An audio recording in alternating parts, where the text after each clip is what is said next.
Hello friends, welcome back to study कर। मैं हूं आपका दोस्त प्रभाकर। मंथली करेंट अफेयर्स में आपका बहुत बहुत स्वागत है। आज हम डिस्कस करेंगे मार्च माह के मोस्ट इंपॉर्टेंट करेंट अफेयर्स को। दोस्तों, लेक्चर आपके एग्जाम के पॉइंट ऑफ व्यू से बहुत ही इंपॉर्टेंट है, तो आप इसको लास्ट तक जरूर सुनिएगा। दोस्तों, अगर आप इसका पीडीएफ प्राप्त करना चाहते हैं तो पीडीएफ के लिए आपको हमारे टेलीग्राम चैनल से जुड़ना होगा, जिसका लिंक आपको डिस्क्रिप्शन बॉक्स में मिल जाएगा। तो वहां से आप इसका पीडीएफ आसानी से डाउनलोड कर सकते हैं। पहला क्वेश्चन डिस्कस करते हैं, ध्यान से सुनिएगा। किस दिन को राष्ट्रीय विज्ञान दिवस के रूप में मनाया जाता है? तो इसका आंसर है 28 फरवरी को।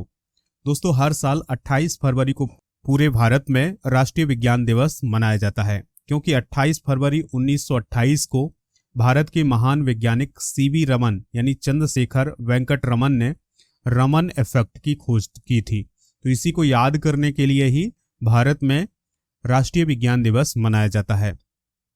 अगला प्रश्न है, किसने फरवरी 2022 में मैक्सिको में आयोजित मैक्सिकन ओपन जीता है? यानी दोस्तों, मैक्सिकन ओपन 2022 का खिताब किसने जीता है? तो इसका आंसर होगा राफेल नडाल। किसने जीता है दोस्तों? Rafael Nadal. दोस्तों, ऑस्ट्रेलियन ओपन 2022 को भी किसने जीता है? राफेल नडाल ने। और जो मैक्सिकन ओपन है, ये राफेल नडाल ने चौथी बार जीता है। इससे पहले 2005 में, 2013 में, 2020 में और अब 2022 में भी राफेल नडाल ने मैक्सिकन ओपन को जीता है। चलिए अगला प्रश्न देखते हैं। किस राज्य सरकार ने अपने बजट 2022-23 में ऊंट संरक्षण और विकास नीति की घोषणा की है? तो दोस्तों, ऊंट सबसे अधिक कहाँ पाए जाते हैं? राजस्थान में। तो राजस्थान के द्वारा ही ऊंटों के संरक्षण और विकास की नीति की घोषणा की गई है। ठीक है, जो राजस्थान के चीफ मिनिस्टर हैं अशोक गहलोत, तो उन्होंने अपने बजट 2022-23 में ऊंटों के संरक्षण और विकास की नीति की घोषणा की है। अगला प्रश्न है, किस केंद्र शासित प्रदेश में भारत का पहला ई कचरा इको पार्क खोलने की घोषणा की गई है? यानी दोस्तों, जो इलेक्ट्रॉनिक कचरा है उसका इको पार्क खोलने की घोषणा किस केंद्र शासित प्रदेश में की गई है? तो इसका आंसर है दिल्ली में। तो दोस्तों, कहां खोला जाएगा ई कचरा इको पार्क? तो ये खोला जाएगा दिल्ली में। और इसकी घोषणा किसने की है? दिल्ली के उप मुख्यमंत्री मनीष सिसोदिया ने। अगला प्रश्न है, सौरभ चौधरी ने इस साल के पहले ISSF विश्व कप में कौन सा पदक जीता है? यानी दोस्तों, जो ISSF विश्व कप होता है, ये शूटिंग से रिलेटेड विश्व कप होता है। तो इसमें सौरभ चौधरी ने कौन सा मेडल जीता है? तो इसका आंसर है गोल्ड मेडल, यानी स्वर्ण पदक जीता है। किसने? सौरभ चौधरी ने। और कितने इवेंट में जीता है? तो 10 मीटर एयर पिस्टल स्पर्धा में इन्होंने यह मेडल जीता है। अगला प्रश्न है, विवा कार्निवल उत्सव किस राज्य में मनाया गया? तो दोस्तों, जो विवा कार्निवल उत्सव है ये मनाया जाता है गोवा में। किस राज्य में मनाया जाता है? गोवा में मनाया जाता है हर साल। इस साल जो है वो 26 फरवरी से 1 मार्च 2022 तक मनाया गया है। यह जो त्योहार है या कार्निवल उत्सव है, यह सर्दियों के अंत और वसंत की शुरुआत में मनाया जाता है। अगला प्रश्न है, किस देश ने हाल ही में करीब 290 मील की ऊंचाई और 190 मील की रेंज वाली नई बैलिस्टिक मिसाइल लॉन्च की है? तो इस क्वेश्चन का आंसर होगा उत्तर कोरिया। तो दोस्तों, उत्तर कोरिया ने 390 मील की ऊंचाई वाली और 190 मील की रेंज वाली मिसाइल को लॉन्च किया है। अगला प्रश्न है, 31वें दक्षिण पूर्वी एशियाई खेलों की मेजबानी किस देश को दी गई है? तो इसका आंसर होगा वियतनाम। यानी जो 31वें दक्षिण पूर्वी एशियाई खेल हैं वो कहां पर होंगे? वियतनाम में होंगे। कब से कब तक होंगे दोस्तों? तो याद रखिएगा, 12 से 23 मई 2022 के बीच होंगे। ठीक है, कौन से game? South east Asian games. दोस्तों, यह दक्षिण पूर्व एशिया का सबसे बड़ा खेल आयोजन है और यह हर 2 साल में आयोजित किया जाता है। तो इस साल यानी 2022 में कहां आयोजित होंगे? वियतनाम में आयोजित होंगे। अगला प्रश्न है, विश्व वन्य जीव दिवस कब मनाया गया? आंसर होगा 3 मार्च को। दोस्तों, विश्व वन्य जीव दिवस कब मनाया गया? 3 मार्च को मनाया गया। दोस्तों, विश्व वन्य जीव दिवस को मनाने का जो प्रस्ताव है उसको कौन देश लाया था? तो आंसर होगा इसका थाईलैंड। और थाईलैंड के द्वारा जब ये प्रस्ताव लाया गया तो 2013 में यूनाइटेड नेशन की जो असेंबली है उसके द्वारा इसको मान्यता दी गई थी। अगला क्वेश्चन है, पैरा तीरंदाजी विश्व चैंपियनशिप 2022 में व्यक्तिगत वर्ग में सिल्वर मेडल जीतने वाली पहली भारतीय खिलाड़ी कौन बन गई हैं? तो इसका आंसर है पूजा जात्यान। दोस्तों जो पूजा जात्यान है वो पैरा तीरंदाजी विश्व चैंपियनशिप 2022 में सिल्वर मेडल जीतने वाली पहली भारतीय खिलाड़ी बन गई हैं। ठीक है, और ये जो चैंपियनशिप है ये कहां पर हुई थी? यूएई में, और यूएई के दुबई में ये आयोजित की गई थी। अगला प्रश्न है, पश्चिमी वायु कमान के प्रमुख के रूप में किसने पदभार संभाला है? तो इसका आंसर होगा श्री कुमार प्रभाकरन ने।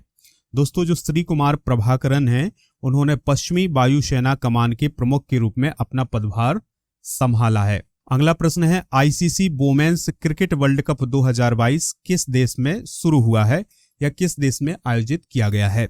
तो इसका आंसर होगा न्यूजीलैंड में।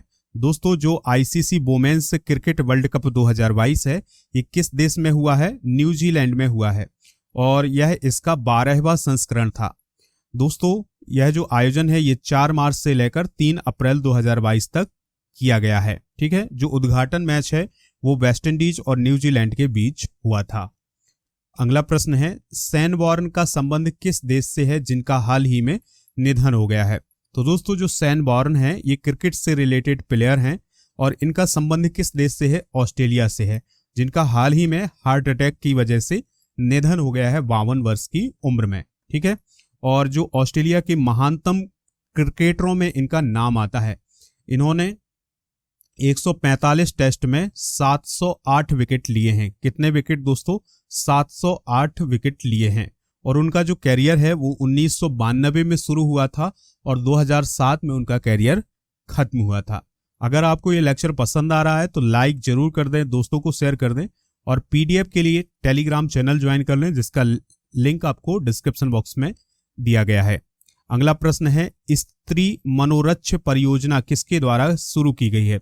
तो जो स्त्री मनोरक्ष परियोजना है ये महिला और बाल विकास मंत्रालय के द्वारा शुरू की गई है। और कहां से शुरू की गई है दोस्तों? बेंगलुरु से शुरू की गई है। इसका जो उद्देश्य है वो है महिलाओं के मानसिक स्वास्थ्य में सुधार लाना। अगला प्रश्न है, असम सरकार ने किस अधिनियम के तहत पूरे राज्य को 6 माह के लिए फिर से अशांत क्षेत्र घोषित कर दिया है?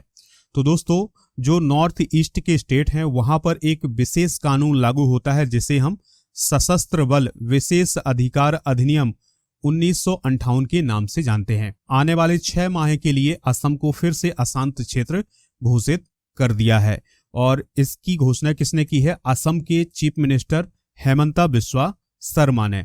ठीक है, तो याद रखिएगा कि जो सशस्त्र बल विशेष अधिकार अधिनियम 1958 है इसमें जो आर्म फोर्सेस हैं उनको ये अधिकार मिल जाता है कि वो बिना किसी वारंट को किसी को भी गिरफ्तार कर सकते हैं अगर उन्हें किसी भी प्रकार का डाउट होता है।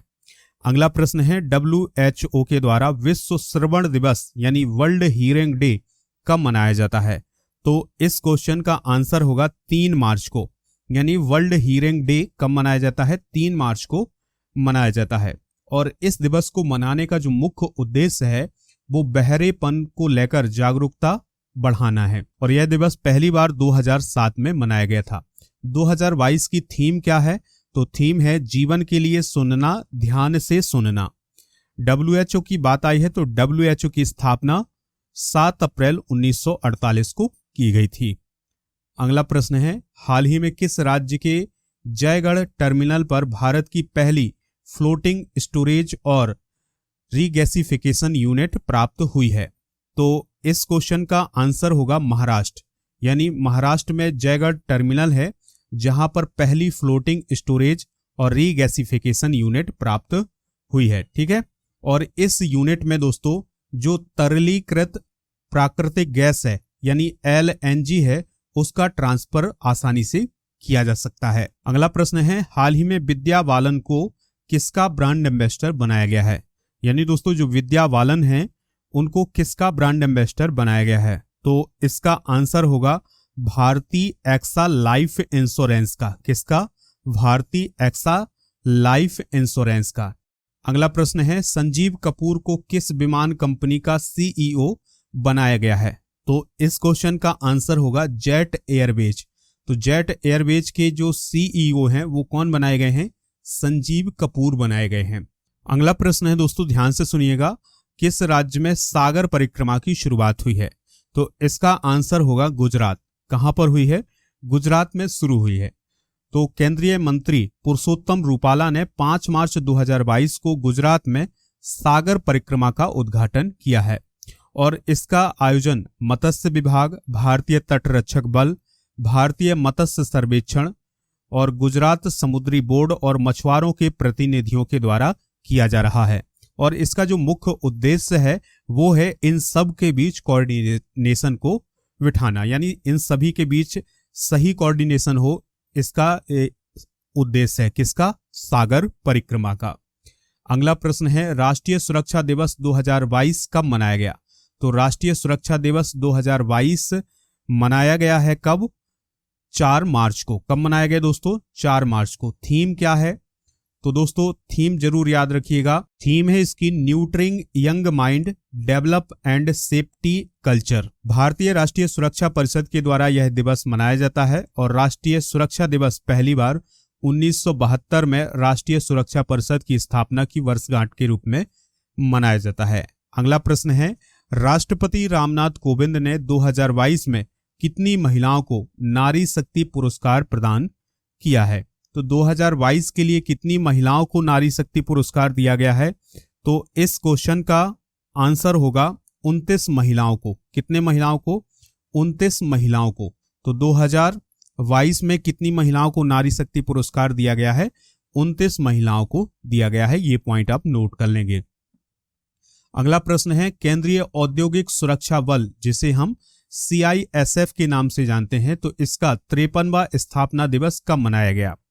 तो इसका आंसर होगा 6 मार्च को। कब मनाया गया दोस्तों? 6 मार्च को मनाया गया। तो 6 मार्च 2022 को उत्तर प्रदेश के गाजियाबाद में केंद्रीय औद्योगिक सुरक्षा बल यानी CISF के 53वें स्थापना दिवस समारोह के रूप में मनाया गया। ठीक है, और इसमें हिस्सा किसने लिया था? केंद्रीय गृह मंत्री अमित शाह ने। चूंकि यह जो दिवस है दोस्तों ये 10 मार्च को मनाया जाता है, लेकिन 10 मार्च को होना क्या था कि उत्तर प्रदेश में चुनाव के नतीजे आने थे, लेकिन चुनाव के नतीजे आने के कारण इसको 6 मार्च को मनाया गया। इतना आप याद रखिएगा। ठीक है, ये हर साल 10 मार्च को मनाया जाता है, लेकिन इस बार 2022 में 6 मार्च को मनाया गया। अगला प्रश्न है, किस फार्मूला 1 टीम ने रूसी ड्राइवर निकिता माजेपिन का अनुबंध समाप्त कर दिया है?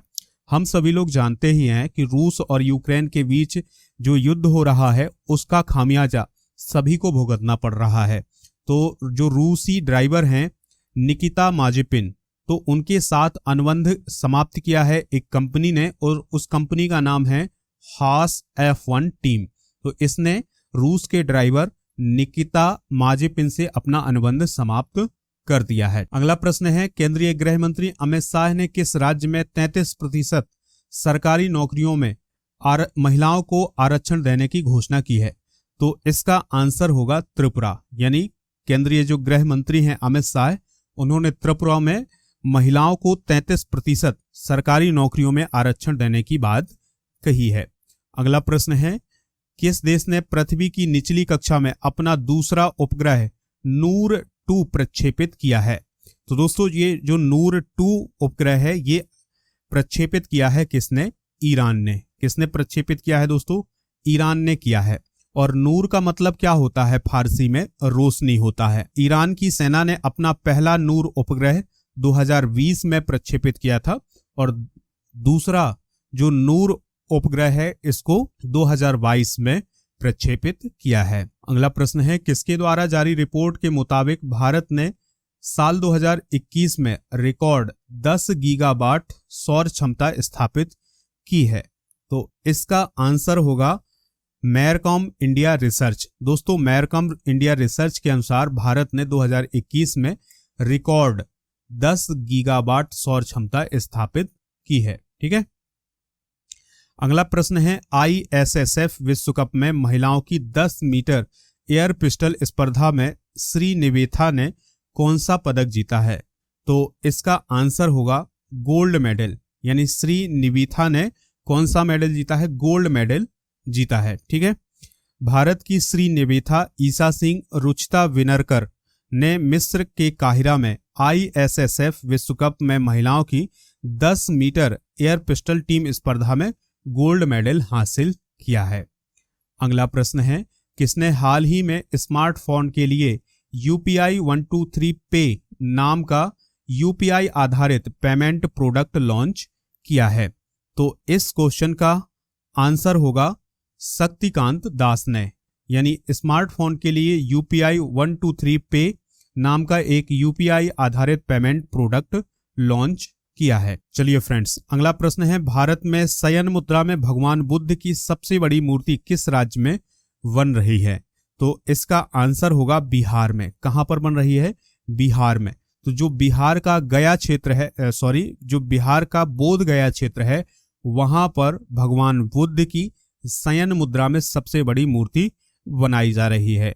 और यह जो मूर्ति है ये बुद्ध इंटरनेशनल वेलफेयर मिशन के तहत बनाई जा रही है। अगला क्वेश्चन है, भारत की कौन सी महिला बॉलर विश्व कप में विकेट लेने के मामले में प्रथम स्थान पर पहुंच गई है? तो उनका नाम है दोस्तों झूलन गोस्वामी। क्या नाम है? झूलन गोस्वामी।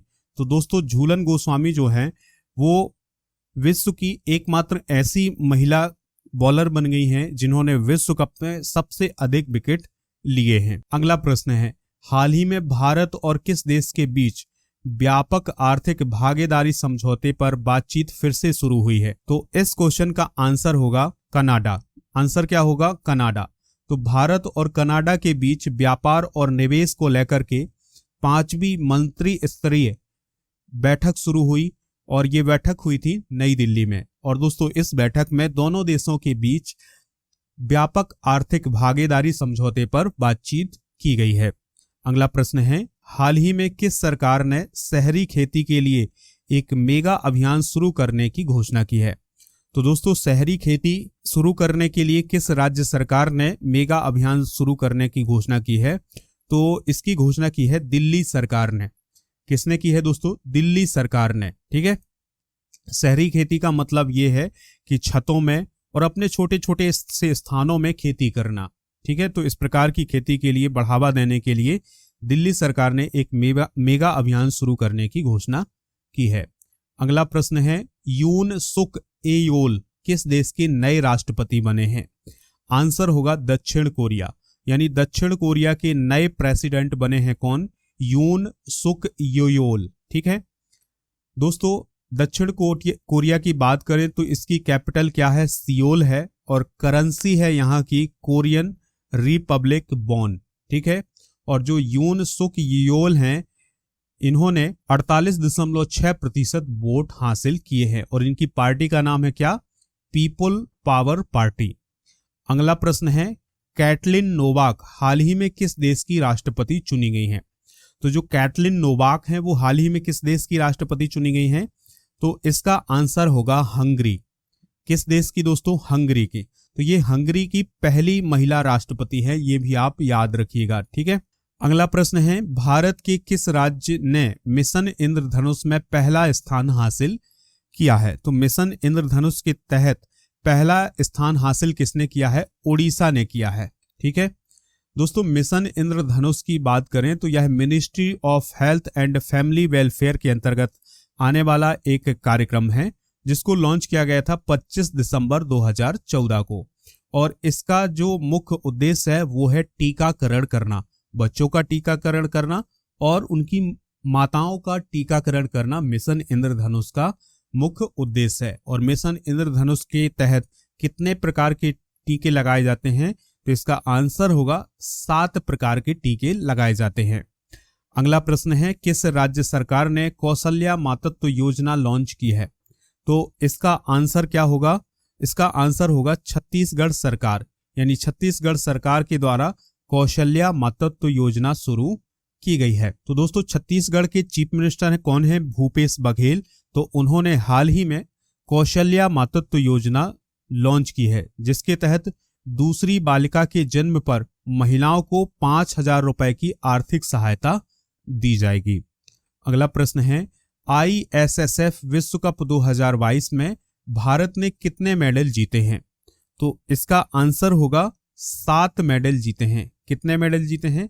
7 मेडल जीते हैं, जिसमें से 4 गोल्ड मेडल हैं और 2 सिल्वर मेडल हैं और 1 ब्रॉन्ज मेडल है। और दोस्तों जो नॉर्वे है वो 3 गोल्ड, 1 सिल्वर और 2 ब्रॉन्ज के साथ दूसरे स्थान पर है, और फ्रांस जो है वो तीसरे स्थान पर है, जिसमें फ्रांस ने 3 गोल्ड मेडल जीते हैं। अगला प्रश्न है पाई दिवस या पाई डे किस दिन मनाया जाता है? तो पाई डे मनाया जाता है कब? 14 मार्च को। कब मनाया जाता है? 14 मार्च को। तो दोस्तों 14 मार्च को याद रखना है, पाई डे मनाया जाता है। पाई का यूज आपने गणित में किया होगा, जिसका जो मान है वो होता है 22/7 या 3.14। ठीक है, इसका मान होता है, यह एक प्रकार का नियतांक होता है। तो पाई डे कब मनाया जाता है? 14 मार्च को मनाया जाता है। अगला प्रश्न है किस राज्य सरकार ने हाल ही में सुषमा स्वराज पुरस्कार की घोषणा की है? तो इसका आंसर है हरियाणा सरकार। दोस्तों हरियाणा की गवर्नमेंट ने महिलाओं को एक पुरस्कार देने की घोषणा की है, और उस पुरस्कार का नाम क्या है? सुषमा स्वराज पुरस्कार। इसके तहत 5 लाख रुपए की राशि दी जाएगी ऐसी महिलाओं को जो किसी विशेष क्षेत्र में कोई विशेष से कार्य कर रही होती हैं। ठीक है, तो दोस्तों हरियाणा सरकार ने कौन सा पुरस्कार शुरू किया है? सुषमा स्वराज पुरस्कार। और सुषमा स्वराज जो हैं वो भारत की विदेश मंत्री रह चुकी हैं मोदी गवर्नमेंट में। अगला प्रश्न है अंतर्राष्ट्रीय मुद्रा कोष यानी IMF ने यूक्रेन के लिए इमरजेंसी फाइनेंसिंग के तहत कितने अरब डॉलर के फंड को मंजूरी दी है? तो इसका आंसर होगा 1.4 अरब डॉलर, यानी 1.4 अरब डॉलर की फाइनेंसिंग फंड दिया है। किसको? यूक्रेन को दिया है। ठीक है, अगला प्रश्न है भारत ने दूतावास को यूक्रेन से किस देश में अस्थायी रूप से स्थानांतरित करने का फैसला लिया है? तो दोस्तों हुआ क्या है कि यूक्रेन और रूस के बीच जो युद्ध चल रहा है उसके तहत भारत ने अपना दूतावास यूक्रेन से किस देश में स्थानांतरित किया है? तो आंसर है पोलैंड में, यानी जो यूक्रेन में भारत का दूतावास था उसको पोलैंड में स्थापित कर दिया है, यानी स्थानांतरित कर दिया है।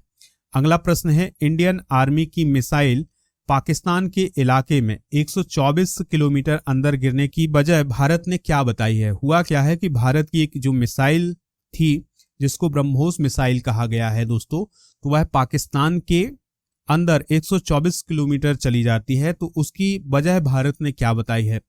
तो उसकी वजह भारत ने बताई है एक्सीडेंटल फायरिंग, यानी दोस्तों अचानक या गलती से फायरिंग हुई है।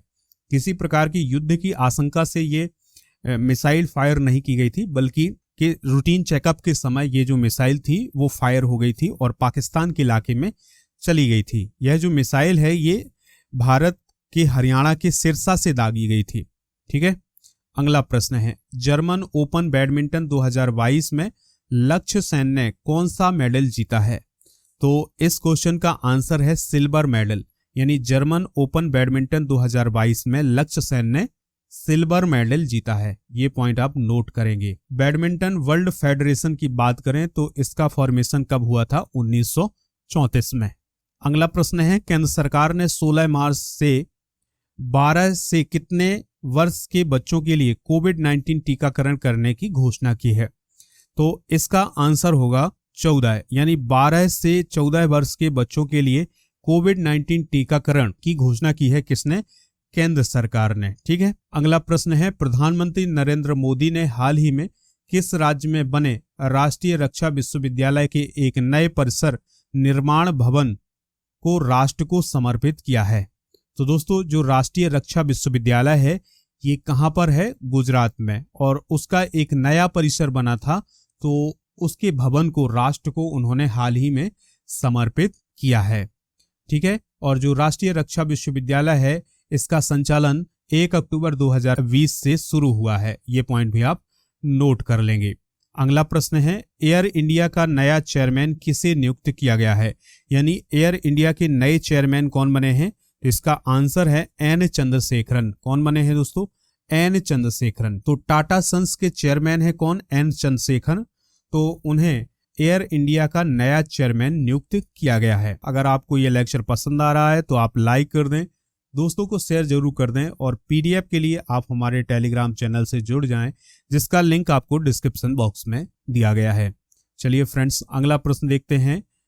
कौन मार्च 2022 में 103 अरब डॉलर की संपत्ति के साथ एशिया का सबसे अमीर व्यक्ति बन गया है? तो इसका आंसर क्या होगा? इसका आंसर होगा मुकेश अंबानी। तो दोस्तों, मार्च 2022 में 103 अरब डॉलर की संपत्ति के साथ एशिया के सबसे अमीर व्यक्ति कौन बने हैं? मुकेश अंबानी, जो कि रिलायंस इंडस्ट्री लिमिटेड के चेयरमैन हैं। अगला प्रश्न है, ICC player of the month फरवरी 2022 के लिए किस भारतीय पुरुष क्रिकेटर को चुना गया है? तो इसका आंसर है श्रेयस अय्यर। यानी फरवरी 2022 के जो ICC player of the month हैं वो कौन चुने गए हैं? श्रेयस अय्यर चुने गए हैं। ठीक है दोस्तों, श्रेयस अय्यर ने श्रीलंका के खिलाफ T20 सीरीज में 3 मैचों में 57, 74 और 73 रन बनाए हैं और तीनों पारियों में वो नाबाद रहे हैं। अगला प्रश्न है, एशले बार्टी ने मात्र 25 साल की उम्र में किस खेल से संन्यास ले लिया है? तो दोस्तों, जो एशले बार्टी हैं वो टेनिस से रिलेटेड प्लेयर हैं। उन्होंने 25 साल की उम्र में टेनिस से संन्यास ले लिया है। एशले बार्टी की बात करें दोस्तों, तो एशले बार्टी ऑस्ट्रेलिया की प्लेयर हैं। ठीक है, किस देश की प्लेयर हैं? ऑस्ट्रेलिया की प्लेयर हैं। अगला प्रश्न है, नासा ने पृथ्वी के सौर मंडल के बाहर कितने नए ग्रहों की खोज की है? तो इस क्वेश्चन का आंसर होगा 65 नए ग्रहों की खोज की है। तो दोस्तों, इस नई खोज के बाद अब खोजे गए बाह्य ग्रहों की कुल संख्या 5000 से अधिक हो गई है। बात आई है नासा की, तो नासा का फुल फॉर्म क्या होता है? National aeronautics and space administration, जिसकी स्थापना 29 जुलाई 1958 को की गई थी और इसका हेडक्वार्टर है वाशिंगटन डीसी में और यह अमेरिका की एक स्पेस एजेंसी है। तो नासा ने कितने ग्रहों की खोज की है पृथ्वी के सौर मंडल के बाहर? 65 ग्रहों की खोज की है। अगला प्रश्न है, हाल ही में किस देश ने यूक्रेन के साथ जारी संघर्ष में पहली बार हाइपरसोनिक मिसाइल का इस्तेमाल किया है? तो यूक्रेन और रूस के बीच जो युद्ध चल रहा है, तो रूस ने पहली बार हाइपरसोनिक मिसाइल का इस्तेमाल किया है। किसके ऊपर? यूक्रेन के ऊपर। ठीक है, और दोस्तों, यह जो हाइपरसोनिक मिसाइल थी, इसकी जो गति थी वो 5 मैक थी। दोस्तों, मैक क्या होता है? मैक का मतलब होता है, यह जो मिसाइल थी यह ध्वनि की गति से 5 गुना अधिक चलती थी।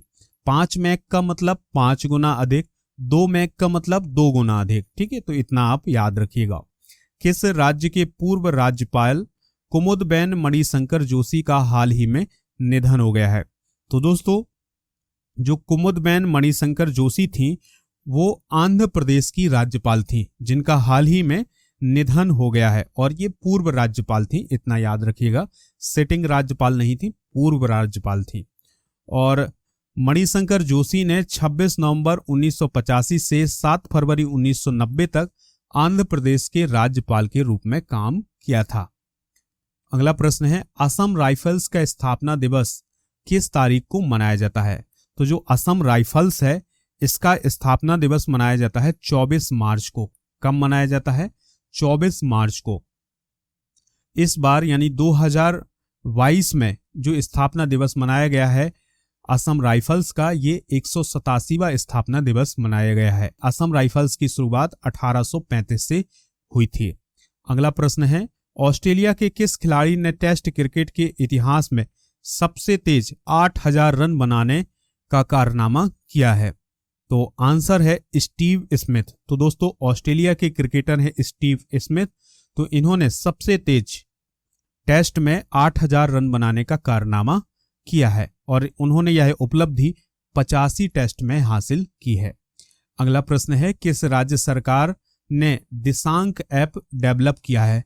तो दोस्तों, जो दिशांक ऐप है वो डेवलप किया है कर्नाटक की गवर्नमेंट ने। किस गवर्नमेंट ने दोस्तों? कर्नाटक की गवर्नमेंट ने। तो ये जो दिशांक ऐप है ये राजस्व विभाग के अंतर्गत काम करेगा, जिसमें भूमि की माप जोख की जा सकेगी। कर्नाटक के मुख्यमंत्री कौन है? वसवराज बोम्मई हैं।